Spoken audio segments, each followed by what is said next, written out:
Hi everybody, Stefan Moleneux from Freedom Main Radio. I hope you're doing well. This is the truth about slavery. Now, why are we even going to talk about such an ancient and evil institution? Well, we really don't understand the history of slavery. We cannot identify its causes, and we therefore have a very tough time fighting its echoes and remnants in the here and now. And I would really like to make the case that we can put an end to human slavery once and for all. But first of all, we have to understand what it is and where it came from. So let's dive in, shall we? Thank you so much for your time. So the history of slavery. Slavery is an ancient institution common to all cultures throughout history up until the 19th century, and in many places into the 20th and 21st century. How did you become a slave? Well, you became an insolvent debtor, ran out of money. You were sold into slavery by your parents, or you were born to slave parents a lot of times, or you were captured through kidnapping by slave raiders and pirates, particularly the Barbary Coast. Slave dealing was an accepted way of life throughout all of human history, fully established in all societies, unopposed by religion, in fact, almost always supported by religion. Christians supported slavery through the Old Testament. Muslims supported slavery explicitly, and Jews supported slavery, ran a lot of the slave trade. Now, a lot of the slaves in the world throughout history were white people or Europeans. In fact, the very word slave comes from Slav, or people of Eastern Europe. Now, the people from Eastern Europe, the reason why Slav became slave was because for thousands of years they were subjected to every conqueror who swept through the region. Celts, Greeks, Romans, barbarians, or the Conans. The ancient Greeks, who a lot of Westerners get culture, art, music, and philosophy from, were utterly dependent on slavery.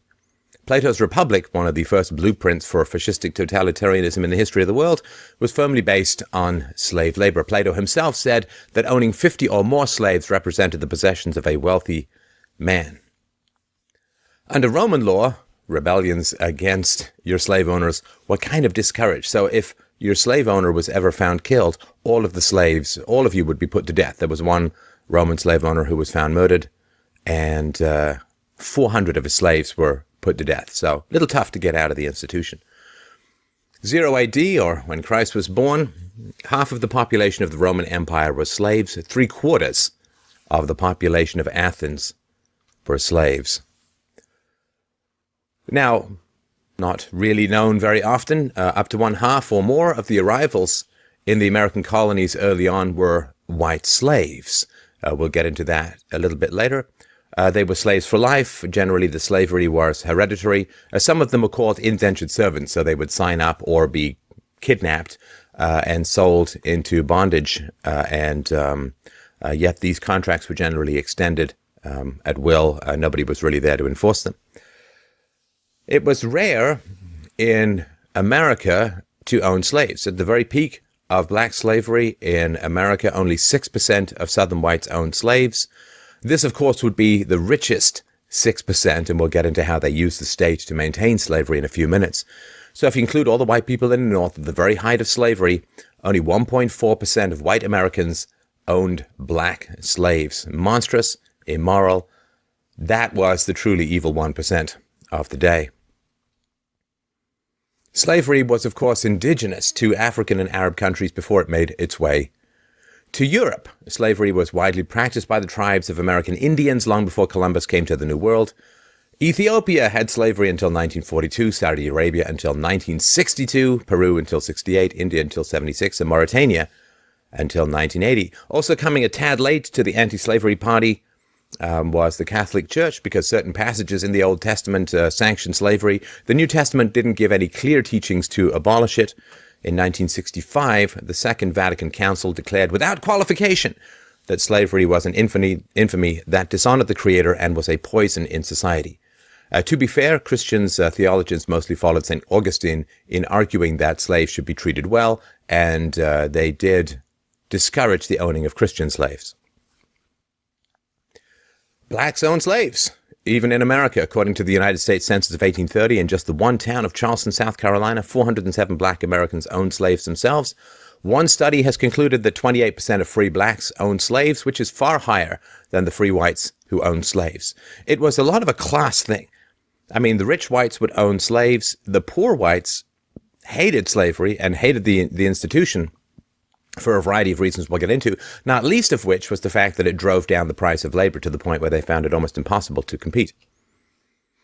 Now, what are some of the myths? Well, slavery is often portrayed as a free market phenomenon that had to be ended by governments.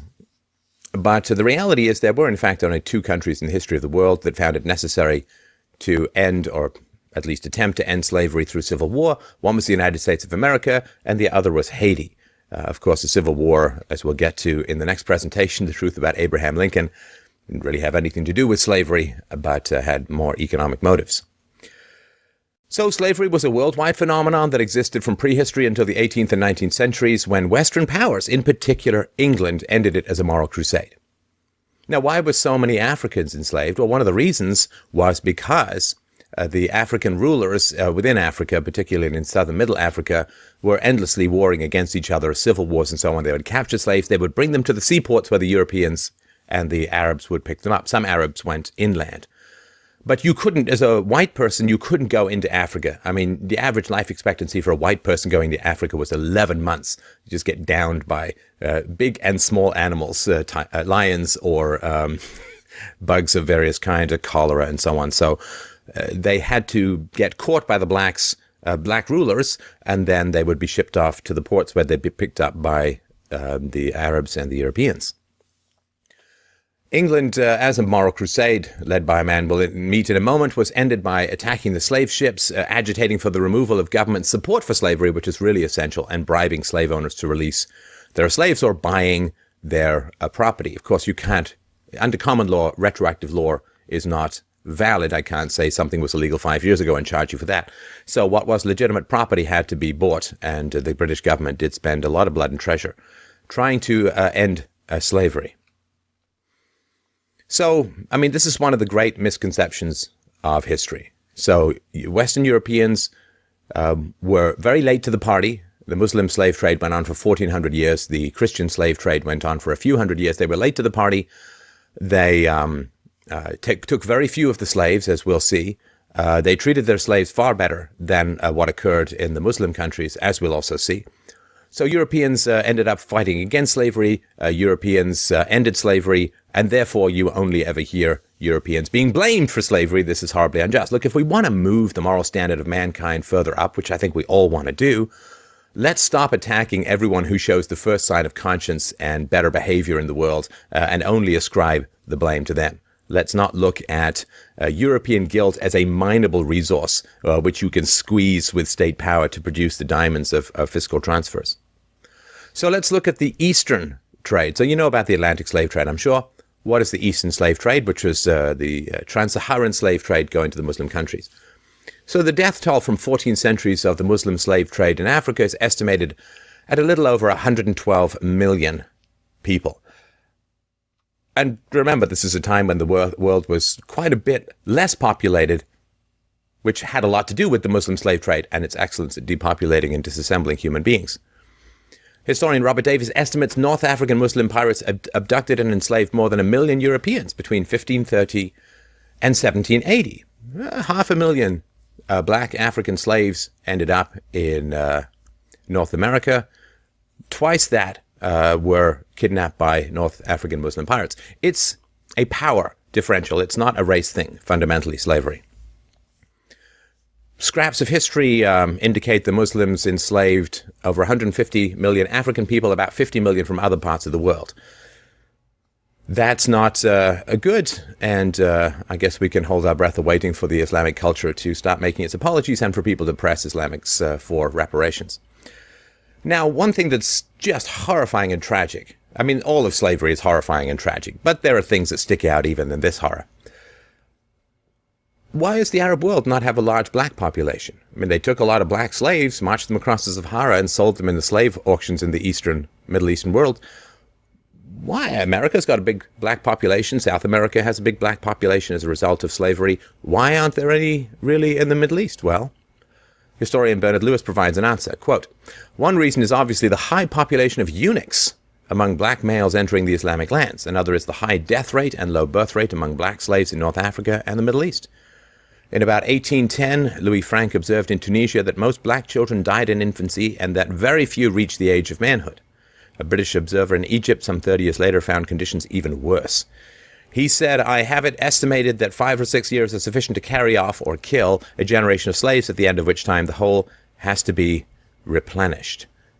You didn't really want to be a slave going east. If you had to choose, you'd want to be going west. North African Muslim pirates raided European coastal towns and villages from all the way down in Sicily, all the way up to Cornwall, as well as European ships for about 300 years, enslaved over 1 million Europeans, including many American seamen. Some say it's 1.5 million. Christopher Hitchens points out, how many know that perhaps 1.5 million Europeans and Americans were enslaved in Islamic North Africa between 1530 and 1780? What are the people of the town of Baltimore in Ireland, all carried off by Corsair raiders in a single night? It doesn't fit the narrative, right? The narrative says that it's a race issue. It's a state and power issue, which I'm going to make the case for. These ghastly slave raiding practices of the Muslim pirates had a huge effect on particularly the coastal regions of Europe. France and England and Spain lost thousands of ships, devastated their seaborne trade, retarded the growth of the economy. Long stretches of the coast in Spain and Italy were almost completely abandoned until the 19th century. The fishing industry was virtually devastated, which of course led to starvation throughout certain parts of Western Europe.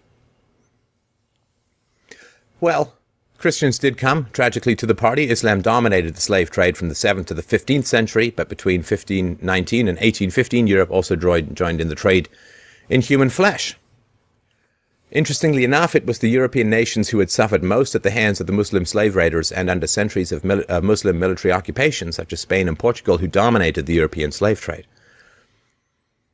It was the enemies of the Reformation who brought Europe into the slave trade. The Reformation was a 16th century movement led by Martin Luther, who tried to get the Bible translated into the vernacular, into the common tongue of the people, and gave them copies of the Bible, allowed them to come to their own conclusions, shattered the unity of Christendom under the Catholic popes and the Catholic Church into Calvinists, Zwinglians, Anabaptists, Lutherans, and so on, thus provoking a century or two of vicious religious civil war, resulting in the separation of church and state for the mere survival of European civilization.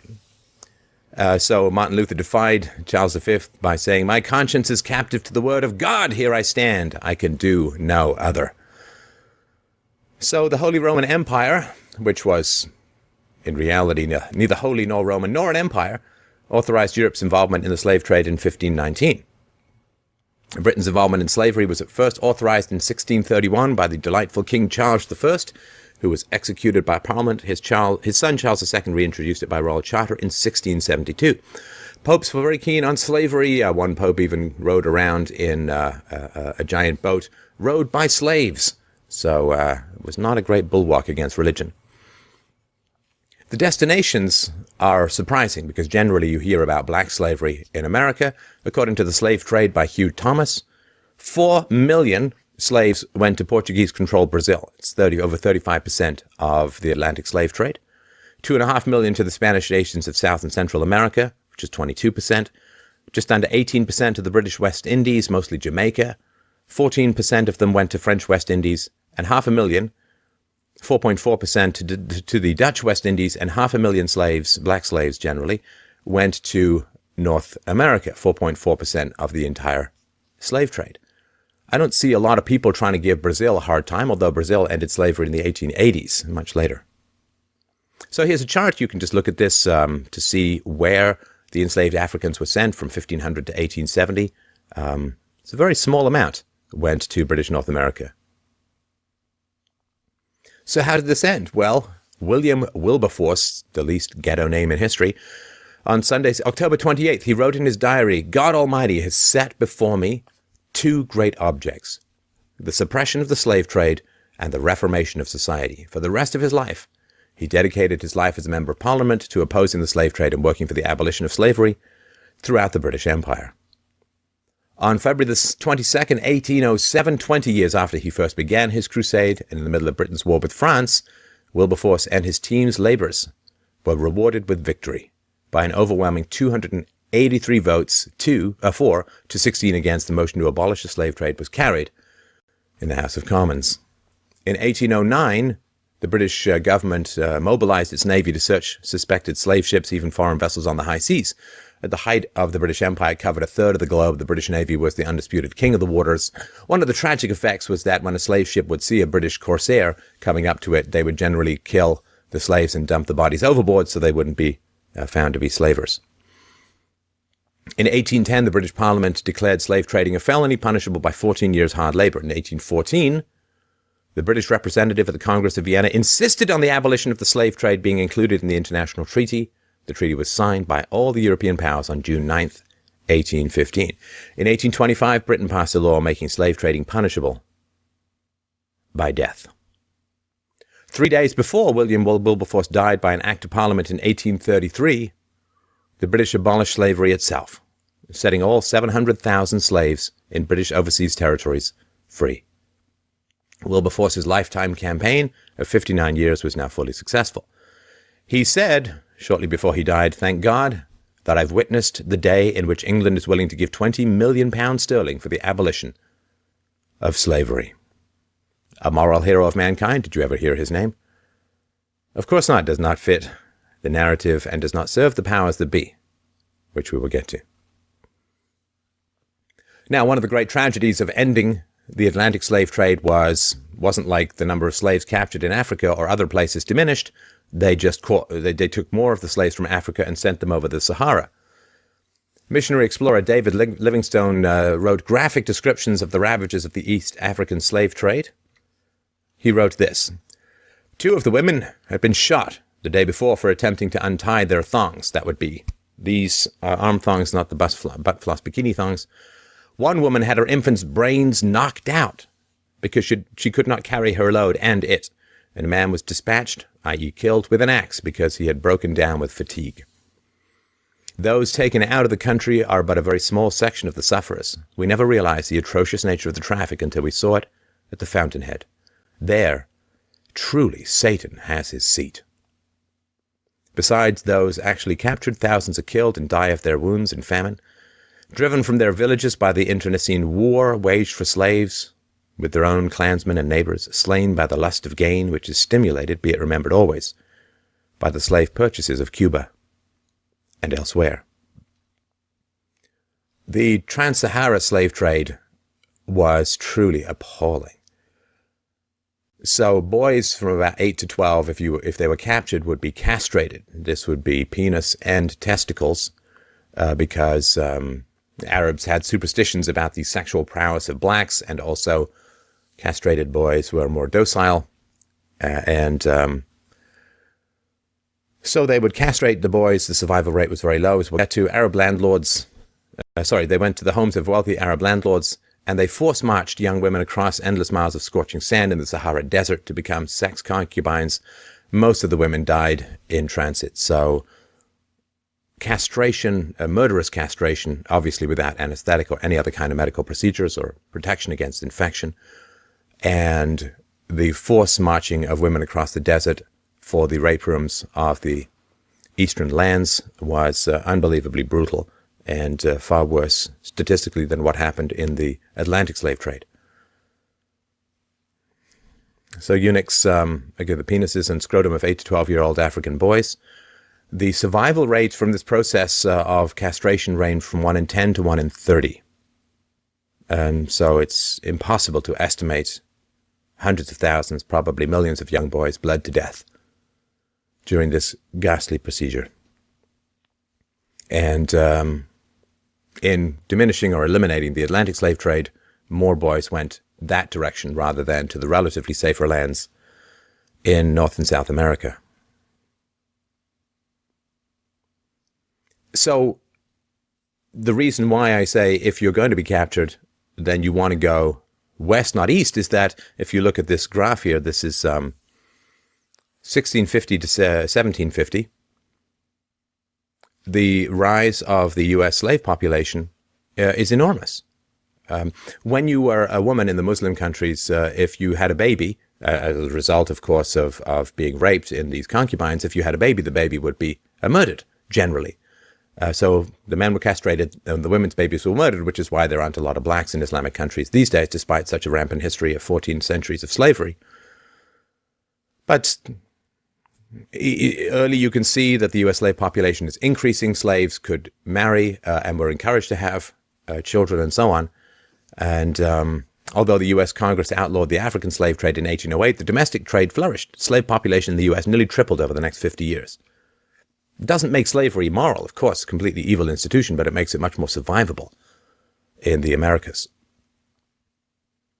Now, the confusion of slavery with the free market is truly tragic, because then we think that it was free trade that produced slavery and it required 600,000 odd dead Americans in the Civil War to end it. This, of course, is not the case. Generally, all governments had to do was stop catching the slaves and returning them to their masters. I mean, you think about it. You got a plantation, you got a bunch of slaves, they just walk off. How are you going to catch them? Where are you going to find them? You can't possibly do that. The government has to go and catch them for you, the taxes and labor of which are paid generally by others. So there are two state statutes that reduced the private cost of slavery. They were largely ignored, and this made slavery look a lot more efficient. We'll get into them. So it's slave patrols and bans on the freeing of slaves from manumission, which we will get to in a little bit more detail. It's worth understanding just so we can really get how little slavery was economically efficient. And of course, those who had bought slaves tended to resist the introduction of labor-saving devices, and this prevented industrialization. This prevented farm machinery from coming into being. And of course, the more productive slaves were, to the degree that they were productive, simply meant that you had to pay more to buy them, and therefore eliminating a lot of the gains. So also, states prevented immigration of free blacks, and if you were freed through some miracle, you had to leave the state. You restricted movements and rights and so on, which meant that basically most of the blacks in a given state would be slaves, which made them a lot easier to identify and to capture. So forced slave patrol. So the patrol statutes in the South required all white males to participate in slave patrol duty. So the counties established these regular patrols. The counties placed responsibility for organizing these patrols on local judges and constables, and they appointed these patrol leaders that rotated in and out, responsible for organizing and reporting on the activities of their patrols. Now, if you didn't participate in these patrols or carry out organizing responsibilities, you got a series of escalating fines, which would end up with you going to debtor's prison and possibly being sold off as a slave.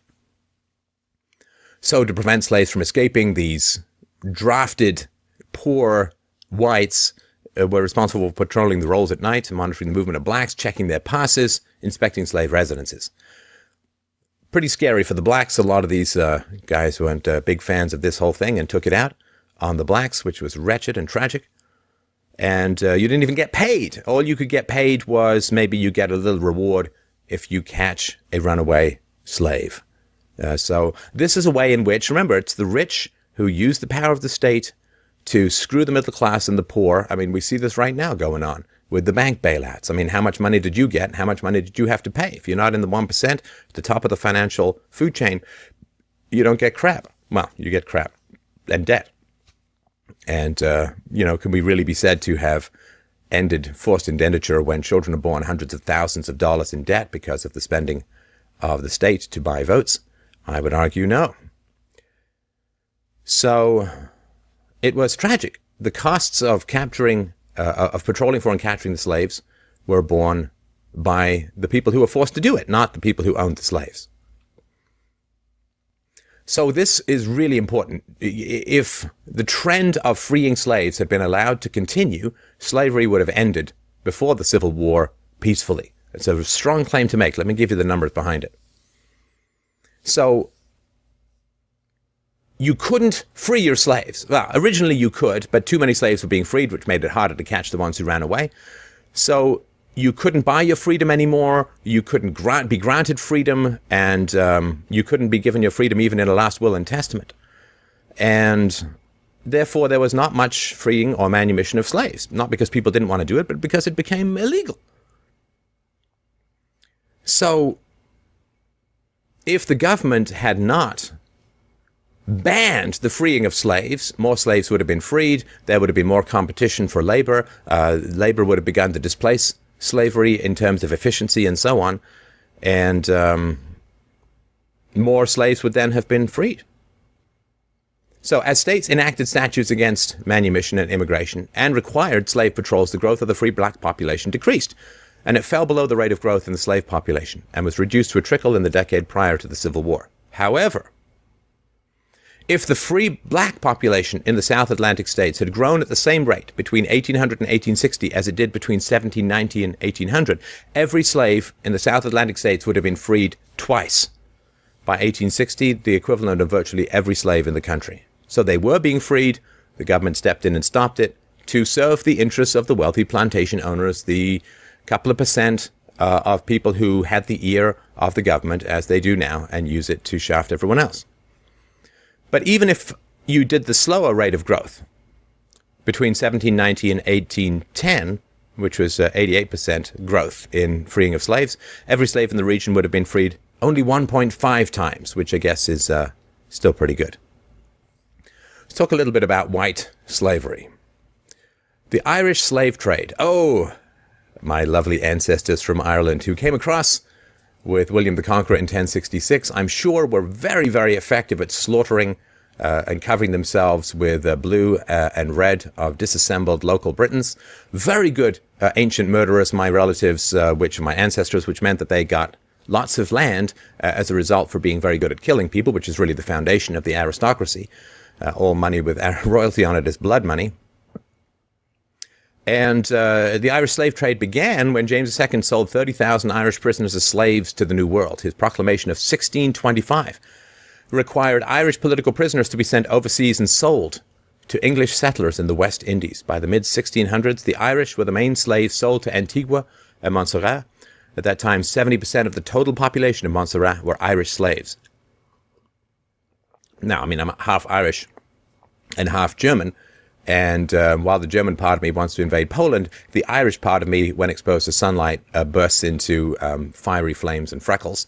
So not exactly the blackest of the black slaves in the universe. So Ireland quickly became the biggest source of human livestock for English merchants. The majority of the early slaves to the New World were actually whites. In the 1600s, white slaves in America outnumbered the black slaves. So Reverend Augie, who lived in the South for 11 years, had both black and white congregations, told of preaching to slaves, some with red hair and blue eyes, a third of whom were just as white as he was. Dr. Alexander Milton Ross attended a slave auction in New Orleans where many of the slaves were much whiter than the white people who were buying them. In Lexington, Kentucky, Reverend Calvin Fairbank, I guess that's the least hood name you'll find, described a woman who was going to be sold at slave auction as one of the most beautiful and exquisite young girls one could expect to find in freedom or slavery, being only 1/64th African. In 1855, Frederick Law Olmsted, the landscape architect who designed New York Central Park, was in Alabama on a pleasure trip and saw bales of cotton being thrown from a considerable height into a cargo ship's hold. The men tossing the bales down somewhat recklessly into the hold were Negroes. The men in the hold were Irish. He said, "What's going on? Why is it this way?" "Oh," said the worker, "the niggers are worth too much to be risked here. If the paddies are knocked overboard or get their backs broke, nobody loses anything." The economics of Irish slavery were pretty tragic. From 1641 to 1652, over 500,000 Irish were killed by the English, and another 300,000 were sold as slaves. You see, 500,000 blacks get to North America, 300,000 whites sold as slaves in a 10-year period.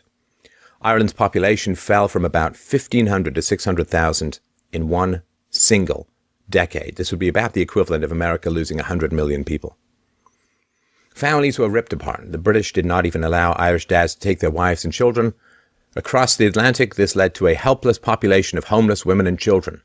What would the English do with those helpless women and children? Oh, let's auction them off as well, as additional slaves. Oh, the British. During the 1650s, over 100,000 Irish children between the ages of 10 and 14 were taken from their parents and sold as slaves in the West Indies. Virginia and New England in this decade, 52,000 Irish, mostly women and children, were sold to the Barbados and Virginia, long before the SPF 9 million that you need if you're an Irish person out in the sun. Another 30,000 Irish men and women were also transported and sold to the highest bidder. In 1656, Cromwell ordered that 2,000 Irish children be taken to Jamaica and sold as slaves to English settlers.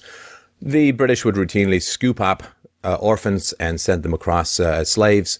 They would also trawl brothels, rip the women out of the brothels, and send them over as breeders to the New World. So African slaves were very expensive. During the late 1600s, 50 pounds sterling. Irish slaves came a lot cheaper, no more than 5 pounds sterling. And this is, partly because you could just grab them. You didn't have to pay the African warlords for the slaves, and they were cheaper and easier to transport. If a planter whipped or branded or beat an Irish slave to death, it was never a crime. A death would be a monetary setback, but much cheaper than killing a more expensive African. And the English masters quickly began breeding the Irish women for own personal pleasure and for greater profit. Children of the slaves were themselves slaves, which increased the size of the merchants' workforce. Even if an Irish woman somehow obtained her freedom, her children would still be born as slaves to the master, so they're not going to go and abandon their kids. They just generally hung around to take care of them. England continued to ship tens of thousands of Irish slaves for more than a century. Records state that after the 1798 Irish Rebellion, why would they rebel? Such a lovely environment. Thousands of Irish slaves were sold to both America and Australia. They were horrible abuses of both African and Irish captives. So, white slaves, Middle Eastern slaves, African slaves, it was all over the world. And there are still some significant differences to be noted between the Atlantic slave trade and the trans-Saharan slave trade. So 2 out of 3 slaves shipped across the Atlantic were men, but 2 women for every man were enslaved by the Muslims, again, for sexual concubinage or institutional rape. The mortality rate for slaves being transported across the Atlantic was as high as 10%, but the percentage of slaves dying in transit on the Trans-Saharan and East African slave trade was between 80 and 90%, which is why I say if you're going to get caught, you want to go east, not west.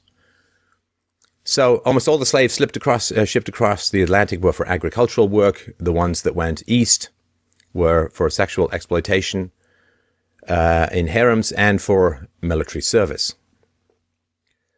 So many children were born to slaves in the Americas. So your marriage wasn't legally recognized, but you could get married and have kids. Millions of their descendants are citizens in Brazil and the USA.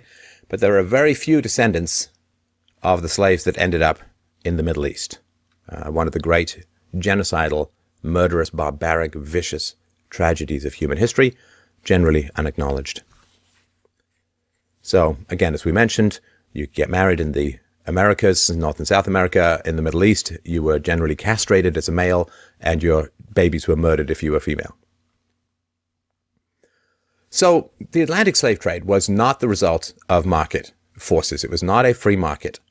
It was developed under the power of the state. We've already talked about how the state used the power of law to socialize or to offset the cost of capturing and returning slaves, and did not allow slave owners to free their slaves. So, of course, slavery existed in the tribal African societies, which was the source of slaves. Europeans could not go into Africa and catch slaves. They would just catch disease and die.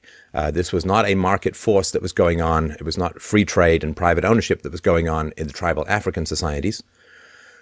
The slave trade as a whole was not founded by private firms. It was established by the colonial powers, which instituted monopolies to exploit the indigenous population. So the Dutch West India Company was chartered in 1621. The Royal Company of Adventurers for the Importation of Negroes was formed in 1662. These were not private corporations or companies of any kind. They were governmental military structures which gave a monopoly on the slave trade, subsidized it, and in return for great profits. Think of it as the military-industrial complex of its time. So they were very efficient in generating slaves, revenues, and domestic influence. So there is a statement that said, Negroes, therefore, were stolen in Africa to work land stolen from the Indians, but this was always and forever a government involvement. When governments gave up the practice of catching and returning slaves, slavery collapsed. So,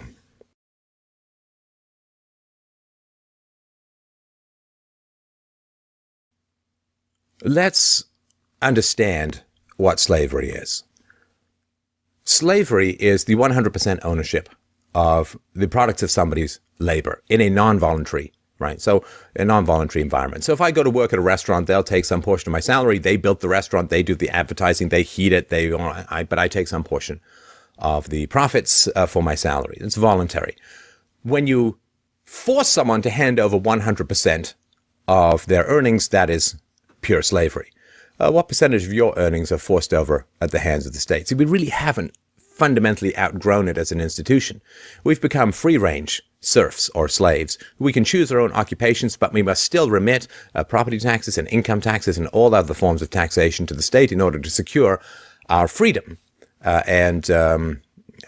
We really haven't understood what slavery was and where it came from. We've been told to turn it into two things that are fundamentally incorrect. One is it's become a race issue for obvious financial gain reasons and reasons of the profitability of victimization in the face of a relatively empathetic culture. So it's become a race issue when it fundamentally wasn't. It was a power issue. When the British could get away with enslaving the whites, they got away with enslaving the whites. When they could get away with enslaving the Africans, they enslaved the Africans. When the Muslims could get away with enslaving everyone, they enslaved everyone. When the Jews could profit from their participation in the slave trade, they did and could. So it is not a race issue at all, fundamentally. We've been told to make it a race issue so that we fight amongst ourselves rather than looking at the real source of the problem of slavery, past, present, and future, which is the powers that be, who indoctrinate us to fight with each other rather than look at the genuine power structures in the world, which are around the viciousness and violence and exploitation of state power at the behest of the financial powers who lend to the state, so the state can bribe us with goodies and have our children pay off those goodies. So we've made the mistake of thinking that slavery is foundationally about race, so that we can fight each other as races rather than recognize that we are brothers and sisters in the tax farms called countries run by governments. And we've also thought that it has something to do with the free market. So we think that our enemies are racial and our enemy is the free market. Well, it is not a race-based institution, and it was the complete opposite of the free market. It was a central, fascistically controlled pseudo-market. It's called crapitalism, crony capitalism, where you use the power of the state to benefit financial interests. That's not the free market at all. Forcing people to go and catch slaves, that's not the free market. Forcing people to not do what they want with their own property. If slaves are property, you should be able to set them free, right? But banning people from setting their slaves free is not treating slaves even as property, as it should have been at the time under the law. Because that would have been a way of peacefully ending slavery by making slavery diminish out of the guilty generosity of the slave owners, particularly on their deathbeds when they would set slaves free. So it is completely wretched for us to misunderstand what slavery was, who the cause was, financial interests using the power of the state to exploit the resources. Now, the resources are money, the resources are the environment. In the past, the resources included human beings. But the idea that one race is guilty of slavery and owes reparations is like saying you and I owe reparations for the bailouts that were handed to the bankers, to the banksters. Of course not. We didn't like them, those bailouts. We would have resisted them if we could, but the money is taken from us at gunpoint. Well, the facilitation of slavery, the violent power of the state which made slavery possible and sustained its continuance, was imposed upon both whites and blacks and mulattoes and Chinese and Irish and you name it. It was imposed upon them against their will. Just as the national debt is imposed upon your children against their will. Just as bank bailouts are imposed on you against your will. All we should do is band together to recognize the great owners of mankind are the political and financial and military powers of the world.